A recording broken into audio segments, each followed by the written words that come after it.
If you have lost access to your Roblox Authenticator or the app generating two-factor authentication codes, then simply follow these steps to regain access.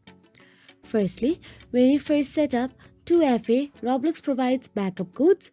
Locate these codes and they may be saved in a document or email.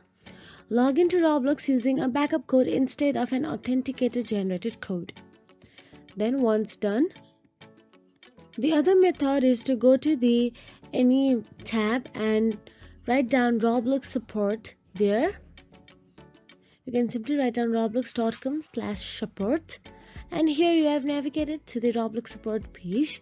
Simply fill out this form with your contact email, your Roblox username, a detailed description of the issue, and also provide proof of account ownership if requested. Example, purchase receipts or old usernames, anything that shows your ownership to that account. And that is it. If you found this video helpful, please like, share and subscribe, and thank you so much for watching.